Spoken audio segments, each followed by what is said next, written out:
Bapak, Ibu, dan sahabat-sahabat sekalian, jumpa kembali dengan saya dalam tajuk bercermin dari kehidupan ke-12 murid Tuhan Yesus.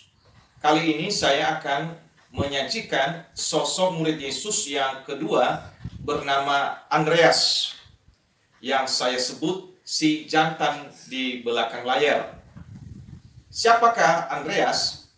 Andreas adalah salah seorang murid Tuhan Yesus yang pertama, yang tidak lain adalah saudara kandung dari Simon Petrus. Nama Andreas merupakan nama Yunani yang berarti jantan atau si pria. Andreas tidak begitu populer seperti Simon Petrus, namun bukan berarti Andreas tidak melakukan apa-apa di dalam pelayanan Tuhan. Memang Andreas kebanyakan berkiprah di belakang layar, yang terkadang pekerjaan itu sering luput dari perhatian orang banyak. Walaupun tidak sepopuler Petrus, saudaranya, namun justru Andreaslah yang membawa dan memperkenalkan Petrus kepada Tuhan Yesus. Di dalam Yohanes pasal 1 ayatnya yang ke-41 sampai ayatnya yang ke-42, Andreas mula-mula bertemu dengan Simon, saudaranya, dan ia berkata kepadanya, "Kami telah menemukan Yesus," artinya Kristus. Ia membawanya kepada Yesus. Yesus memandang dia dan berkata, "Engkau Simon anak Yohanes, engkau akan dinamakan Kefas," artinya Petrus. Jadi boleh dikatakan bahwa Andreas adalah pemberita Injil Kristus yang pertama, dan jangkauan pertamanya adalah kakaknya sendiri, yaitu Simon Petrus. Membawa saudara sendiri kepada Tuhan tentu bukan pekerjaan yang mudah. Kita tahu bahwa anggota keluarga kita dapat menjadi orang yang paling sukar dijangkau oleh berita Injil. Mengapa? Karena mereka mengenal kita jauh lebih dalam. Mereka juga tahu persis akan kelemahan-kelemahan kita, kebiasaan-kebiasaan buruk kita, sehingga hal-hal seperti itu, kalau kita tidak benar-benar clear, maka akan menjadi penghalang bagi mereka untuk percaya apa yang kita katakan kepada mereka.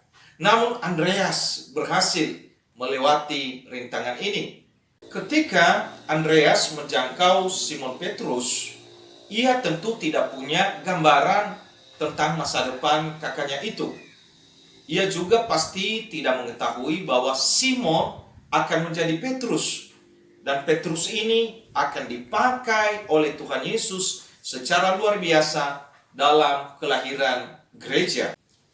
Tentu Andreas tidak pernah membayangkan kalau kakaknya Simon Petrus, yang seorang nelayan dan tidak terpelajar itu, akan menulis kedua kitab yang kemudian menjadi bagian di dalam kitab Perjanjian Baru.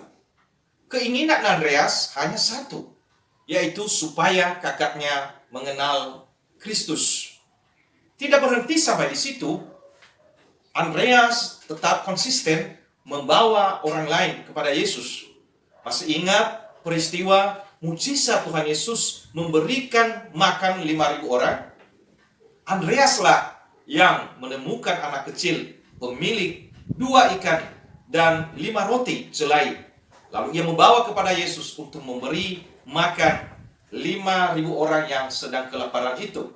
Kelihatan ini hal yang sederhana, tetapi justru apa yang kelihatan sederhana dapat dipakai oleh Tuhan Yesus untuk melakukan hal-hal yang lebih besar. Bila kita bercermin dari kehidupan Andreas, murid dari Tuhan Yesus, sekalipun dia seorang murid yang tidak begitu populer seperti murid-murid yang lain, namun dia seorang yang konsisten mengerjakan bagiannya di belakang layar, yaitu membawa jiwa-jiwa kepada Tuhan Yesus. Apakah ada kerinduan ini dalam diri kita untuk membawa jiwa-jiwa kepada Tuhan Yesus? baik keluarga dekat kita maupun orang-orang lain yang ada di sekitar kita. Tuhan memberkati kita.